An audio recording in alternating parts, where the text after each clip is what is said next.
He had it all: power, wealth, and the kind of life others only dreamed of. But in a single crushing moment, Julian Hart lost everything. Betrayed by his fiancée, backstabbed by his best friend. He vanished from the spotlight and landed in a quiet town where no one knew his name. Then two little girls ran up to him in the rain and hugged him, calling him Dad. What followed wasn't a mistake. It was destiny. Before we dive into the story, comment below where you're watching from. Enjoy the story, everyone. Julian Hart never believed in clean endings. Not in business. Not in love. Especially not in the world he'd built: glass towers, signed contracts, and smiles sharp enough to draw blood. At 37, he was already listed in Forbes, had dinner with senators, and vacationed where only helicopters could reach. His life, on paper, was untouchable. Until it wasn't. The downfall didn't begin with fire. It began with silence. A paused voice message. A trembling assistant. A wedding called off 48 hours before the vows. Then came the financial leak, the boardroom betrayal, and the photo, the one that shouldn't have existed, plastered across every tabloid like confetti on New Year's Eve. The woman he loved was gone. His best friend and business partner had sold him out. And the media couldn't decide if Julian Hart was a victim or a villain. He didn't bother correcting them. He disappeared. 3 weeks later, the man once called the architect of the future checked into a nondescript inn on the outskirts of a coastal town that didn't care about tech empires. His penthouse was replaced by a room with peeling wallpaper and the scent of pine cleaner. The suits were gone. He wore a hoodie now. A plain one. No logos. No expectations. It rained the day he arrived. The kind of rain that made the world feel quieter. As if even nature pitied the man beneath the umbrella, walking without purpose through the park, shoes already soaked, coffee forgotten in one hand. He didn't check his phone. There were no meetings to attend. No one waiting for him. And then it happened. A tug on his sleeve. Small. Light. Then arms around his waist, 2 pairs. Tiny. Warm. Julian froze. He looked down and saw them, 2 little girls, no older than 5 or 6. One had honey brown curls and a raincoat 3 sizes too big. The other's pigtails stuck out from a bright yellow hood, her eyes wide and unblinking. "Daddy," one of them whispered. Julian blinked. "I what?" They didn't answer. Just held on tighter. A woman's voice cut through the air like a thread snapping. "Mila. Sophia." The girls looked up, startled, then slowly let go. Julian took a step back, confused, heart pounding in a way he didn't understand. The woman approaching was breathless, clearly panicked. She looked young, early 30s at most, with rain-damp hair clinging to her face and eyes that held far too much fatigue for someone her age. "I'm so sorry," she said, pulling the girls gently back. "I told them not to run off like that. I swear they've never done this before." Julian still hadn't spoken. "They thought you were someone else," she added quickly, voice trembling. "We'll go." But just before she turned, the taller girl, Mila, looked up at him and said softly, "You look like the man in the photo." Then they were gone. Walking back toward the sidewalk, hand in hand, disappearing into the gray mist. Julian stood there, motionless. He should have walked away. Shaken it off as a coincidence. Kids being kids. But the echo of that word, "daddy," rang in his ears like a bell that refused to fade. That night, he couldn't sleep. He paced his room, staring at the ceiling, then at the fogged-up window, then at the barely touched dinner on the desk. The coffee mug from the park was still in his hand. He didn't know why it mattered, why it stuck, why 2 little strangers had pierced a silence that no one else could. He returned to the park the next day. Not intentionally, or so he told himself. He sat on the same bench, under the same tree, watching the playground. An hour passed. Then 2. He was about to leave when he saw them again. The girls. Playing. Laughing. The woman, their guardian, seated on a nearby bench with a book in her lap. Julian didn't approach. Not yet. He came back the next day. And the next. On the 4th day, the woman finally looked up and met his eyes. She didn't smile, but she didn't frown either. You followed us, she said plainly when he walked closer. I didn't mean to. That's worse. He sat on the bench across from her, careful to keep distance. They called me something. I know. They said I look like someone. You do. He waited, but she didn't elaborate. She turned a page of her book, pretending not to notice the way his hands clenched. I'm Julian, he said finally. I know that too. Her tone wasn't impressed. It wasn't cruel either.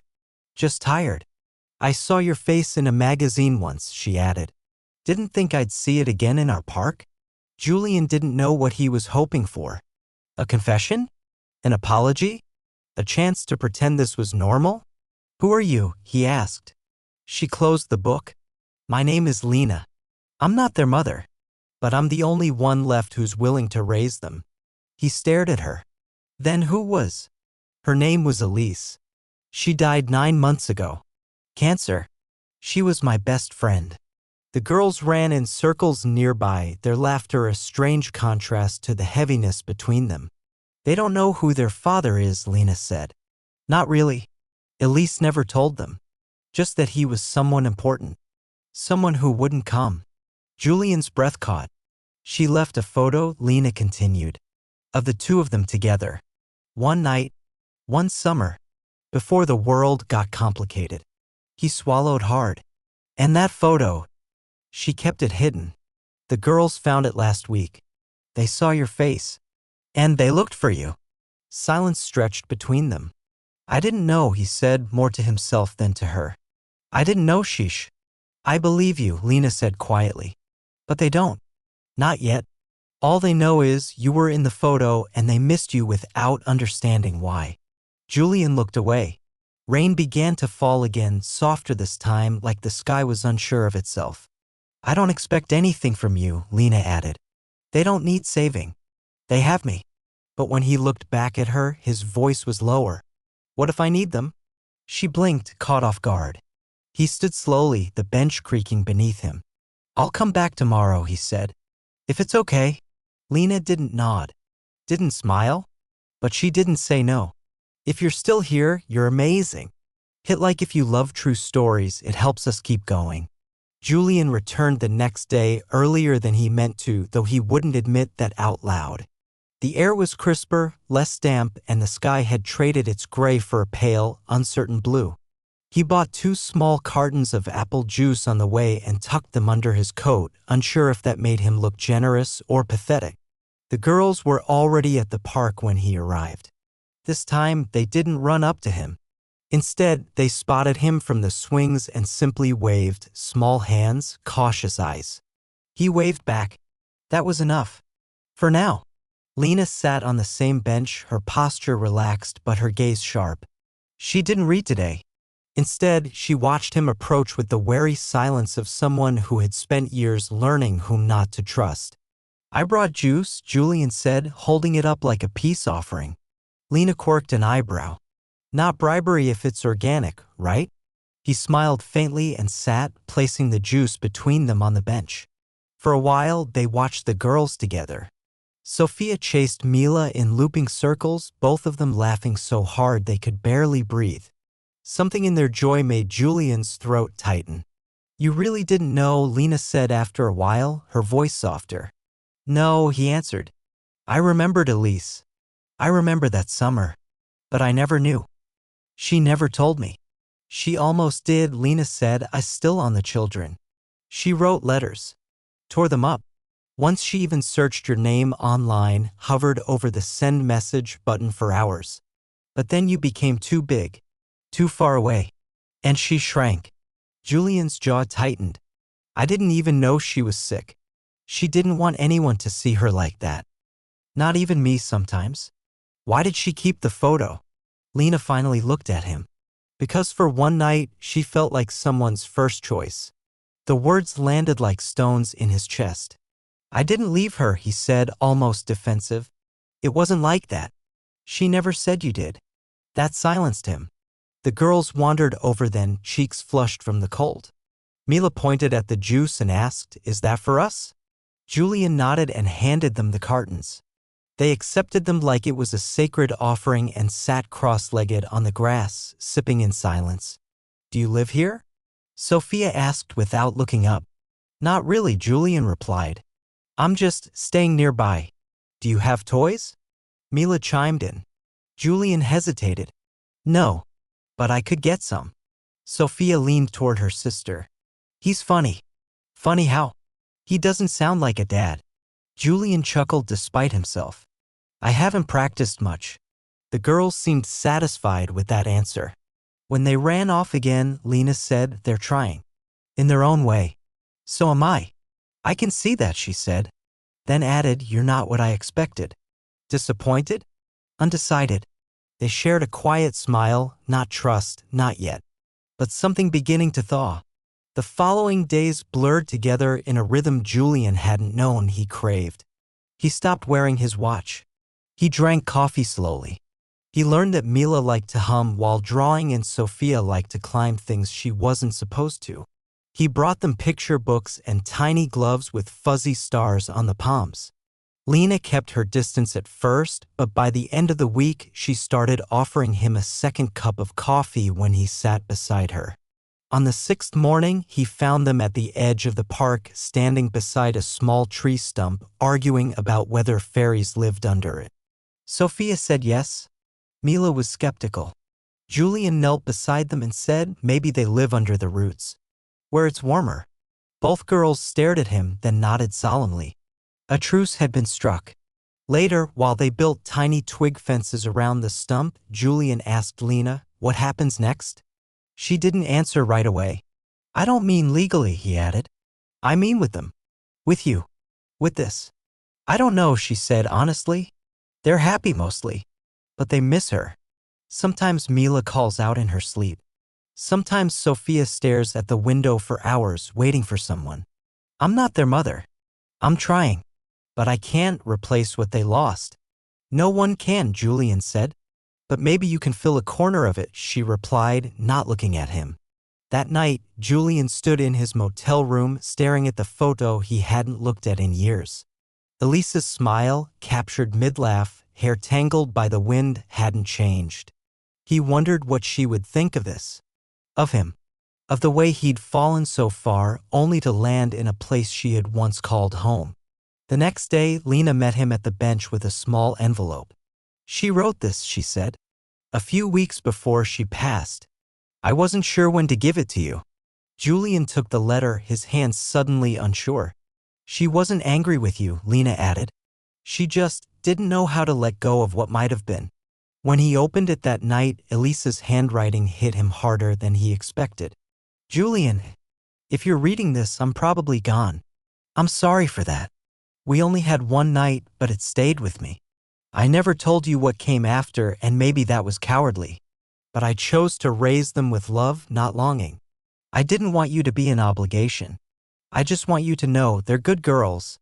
They're kind, brave, so full of life. And if by some strange twist of fate you ever find them, please don't walk away. Even if you don't stay, let them remember they were once worth showing up for. Elise." Julian folded the letter slowly, carefully, as if any sudden movement would tear the words apart. He didn't sleep. He watched the sky shift from black to gray, and when morning came, he knew. He walked to the park early, before the girls arrived, before Lena. And when they came into view, Sophia skipping, Mila with her hands tucked into her sleeves, Julian stood up. "Would you come with me?" he asked, his voice steady but quiet. Lena blinked. "Where?" "There's a house for rent. Just down the road. With a yard. And 3 bedrooms. I already called about it." Lena stared at him. "Why are you telling me this?" "Because I don't want to leave," Julian said. "Not this time." The girls looked up at him. "Are you staying?" Mila asked. Julian crouched to their level. "I'd like to. If you'll have me." Sophia stepped forward and wrapped her arms around his neck. "You're already here," she whispered. And somehow that was enough. The house Julian rented wasn't grand. That was the point. It had chipped paint on the shutters, a mailbox that leaned slightly, and a backyard that had forgotten what a rake looked like. But the moment Mila saw the swing hanging from the old tree, she declared it perfect. Sophia just ran straight into the kitchen and asked where the cookies would go. Lena stood at the doorway longer than the rest, her arms crossed, gaze cautious as always. "There's only one bathroom," she said dryly. "I noticed," Julian replied. "And you don't own a single pan." "I have money. I'll buy a set." "Do you know how to use them?" "I'll read the manual." Despite herself, she smiled. They moved in slowly. Not officially. There were no packed boxes, no goodbyes. Just a shift from the park to the living room floor, from guarded distance to cautious laughter. Lena didn't stay every night, but she visited often. She brought groceries, taught Julian how to fold fitted sheets, argued with him about bedtime sugar limits. And sometimes, when the girls were asleep, they just sat, two exhausted adults on opposite ends of the couch, and didn't say anything at all. Julian learned that Sophia couldn't sleep without a soft night light, and Mila needed to be asked how her day went or she'd think no one cared. He started leaving notes in their lunchboxes. "Today's a good day to smile. Don't forget, astronauts were kids once too." The girls saved every note. He also learned that parenting wasn't like running a company. There were no quarterly reports, no team huddles or motivational speeches. There were messes. There were questions without answers. There were moments of panic over fevers, of helplessness over tears he didn't know how to stop. But then there were mornings when two sets of arms wrapped around his neck at once, and those made the rest bearable. Still, the outside world was not so easily kept at bay. It started with a photo, someone snapping a shot at the market when Julian lifted Sophia into the air, her giggle unmistakable. The image spread quickly. Former tech CEO spotted in sleepy town with mystery children. Then came the calls. Reporters. Former colleagues. People who once ignored his existence now knocking at the gate with smiles too wide. Julian ignored them. But the headlines kept coming. Lena was the first to confront him. "You can't keep pretending it's not happening," she said, tossing a tabloid on the kitchen table. He stared at the cover. His own face. The girls blurred beside him. "I didn't plan this," he said. "No one ever plans for their privacy to be stolen. But we have to think about them now." "I am." "Then think harder." Julian exhaled slowly. "I'll issue a statement. Make it clear they're not to be photographed. That they're not part of any public narrative." "Will that help?" "No," he admitted. "But it's a start."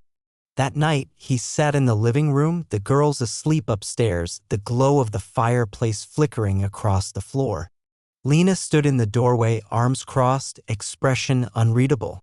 "I want to keep them safe," he said. "Then don't just protect them from the world. Protect them from you. From the version of you that could vanish when it gets hard." "I'm not going anywhere."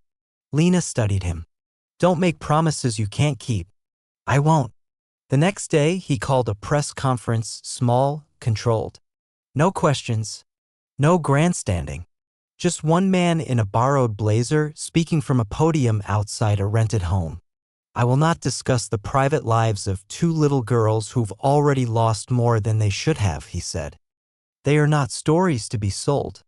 They are not symbols or scandals. They are children. And all I ask is for them to be left alone." He stepped down, walked away. That night, the girls drew pictures of rockets and stars. Sophia labeled hers Julian's planet. Mila added a flag that said home. And something in him broke quietly but fully. He wasn't just visiting anymore. A week later, Mila woke him up at 3:27 a.m., standing beside his bed with tears on her cheeks. "I had a bad dream," she whispered. Julian lifted the blanket. She crawled in. He didn't ask for details. Just held her until her breathing steadied. Until her hands relaxed. When morning came, he found Lena already in the kitchen, pouring cereal into mismatched bowls. "She never used to do that," she said. "Not even with Elise." Julian rubbed his eyes. "Should I be worried?" "She trusts you," Lena said. "That's scarier than nightmares."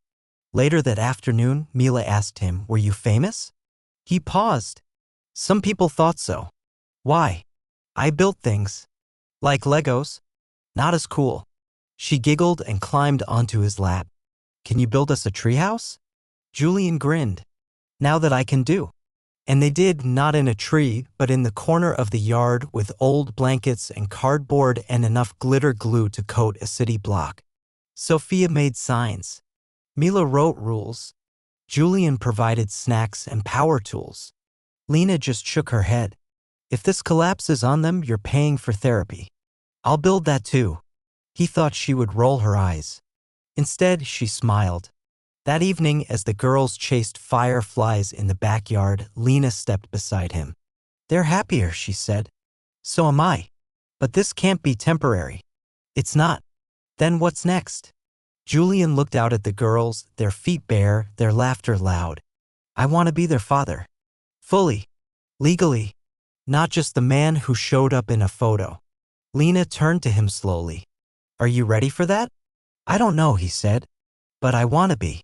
She reached into her pocket and handed him a folded piece of paper. Elise wrote their full names before she passed. Just in case. Julian opened it. Mila Elise Moore. Sophia Hart. The last name made his heart stutter. She hoped you'd want them, Lena said. Even when she stopped believing in you, she still hoped. Julian folded the paper carefully and placed it over his heart. I'll earn it, he said. The paperwork was more complicated than he'd expected. Guardianship, custody petitions, home visits, psychological evaluations. Julian Hart, former CEO, master of negotiation, found himself fumbling with words when a social worker asked, "Why do you want to adopt these girls?" Because I see my future in their eyes. Because I'm more myself with them than I ever was in a boardroom. Because walking away would destroy what's finally beginning to heal. Instead, he said, because I already love them. The woman looked at him for a long moment, then scribbled something in her notes. Meanwhile, life didn't slow down to wait for legal decisions. Sophia chipped a tooth climbing the kitchen counter for cookies. Mila brought home a class pet without asking. The treehouse leaked during the first autumn rain. Julian patched it with duct tape and misplaced optimism. Lena stood in the doorway watching him work, arms folded. You know, you could have hired someone. I needed it to be mine, he said, stepping down from the ladder, hair stuck to his forehead. She held out a towel. You're going to ruin that shirt. Didn't know I had any left that weren't already stained with juice or glitter. Lena smiled, tired but real. You're changing. I'm trying. No, she corrected softly. You're becoming. That night, he found Mila sitting on the floor with a stack of photographs. Some were faded. Most were of Elise, laughing at the beach, holding both girls as babies, dancing in a kitchen that no longer existed. She was so pretty, Mila whispered. She was, Julian said, sitting beside her. She said you had kind eyes. Even when you were mad. Julian looked at the photo she held. Him and Elise, blurry, sunlit, her head thrown back in laughter. I was never mad at her. She was never mad at you either. Mila leaned against him, small and warm. Do you miss her? Yes, he said without hesitation. Do you think she can see us? I hope so. The silence that followed didn't ache. It held them gently like a memory still breathing. Later that week, Julian was folding laundry or trying to when Lena walked into the room holding a letter. You got something, she said. From Elise's sister. Julian stiffened. I didn't know she had a sister. She's complicated, Lena said carefully. They weren't close. But the girls are still her blood. And she just found out you're here. The envelope was thin. The handwriting sharp. He opened it slowly. Julian, I don't care about your money, your image, or your redemption arc. But I do care about those girls. If you're not serious about staying, walk away now. Don't leave scars where they're finally healing. And if you were serious, then maybe, just maybe, we talk. Olivia. He exhaled slowly, letter trembling in his hand. Trouble? Lena asked. Not yet. But possibly. You okay? No, he said. But I will be. The next day, Sophia spiked a fever. It started small, just a sniffle, a bit more sleepiness than usual. But by evening, she was pale, burning up, and not speaking. Julian carried her to the car, heart in his throat, Mila clutching his hand and asking if Sophia was going to die. No, he said. No, baby. She just needs a doctor. At the hospital, Lena met them at the door. She had called ahead. She took Mila while Julian stayed with Sophia, sitting beside the small bed as machines beeped and nurses moved quietly around them. He held her hand. Please, he whispered. Not this. Not her. Around 2 a.m., the doctor entered, clipboard in hand, expression calm. Viral infection. Scary but treatable. She's responding well. Julian nearly collapsed. When Sophia stirred an hour later and whispered, "Did you stay?"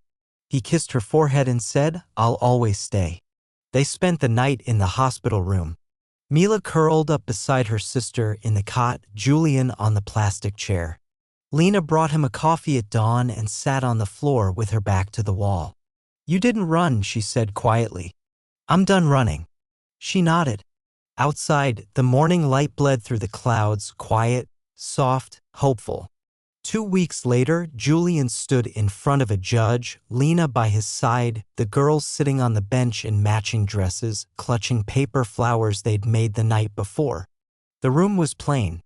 No grand declarations. No camera crews. Just a wooden gavel, a few legal forms, and a question. Are you ready to be their father? Julian looked at the girls. At Mila's crooked smile. At Sophia's steady gaze. At the space beside him that finally didn't feel empty. Yes, he said. I already am. When the gavel came down, Mila whispered, Is it real now? It was real the moment you hugged me, he said. They left the courthouse hand in hand, the air crisp, the city louder than the town but quieter than his heart. That evening, they baked cookies badly. The flower explosion might never leave the curtains. Julian wore an apron that read Grill Master even though they didn't own a grill. Lena took a photo. And for once, Julian didn't mind being seen. Spring arrived slowly in the town Julian now called home. The kind of spring that didn't announce itself, but unfolded quietly, crocuses poking through thawed earth, children's chalk drawings returning to sidewalks, and laughter drifting from backyards like birdsong. Julian no longer needed an alarm clock. At exactly 6:43 each morning, Sophia tiptoed into his room to make sure he was still there. Mila followed 2 minutes later, carrying a mismatched sock or a question about stars. By 6:50, one of them would be climbing into his bed, demanding breakfast or asking why peanut butter wasn't a vegetable. He no longer fought it. He lived for it. Somewhere between packing school lunches and building shoebox castles, Julian Hart, former tech mogul, ex-fiancée, once labeled the next Steve Jobs, became something smaller and infinitely more important. He became theirs. Not because the court said so. Not because the headlines faded. But because when Sophia scraped her knee, she cried for him. Because when Mila aced her spelling test, she made him a crown out of aluminum foil and insisted he wear it during dinner.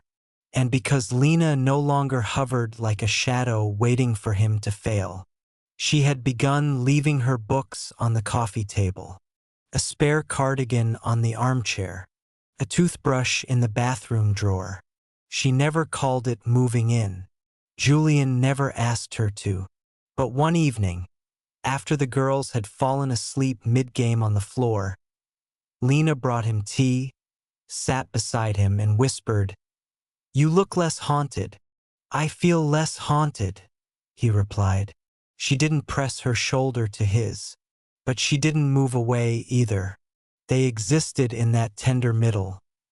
Not quite a couple, not quite friends, something braver and quieter.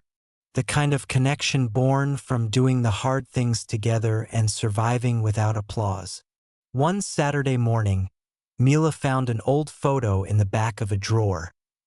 Elise, young and free, holding Julian's hand on a beach. Was this the day you became a dad? She asked. Julian knelt beside her. No, honey, that day came later. When? The moment you hugged me in the park. Mila beamed. You looked confused. I was. Are you still?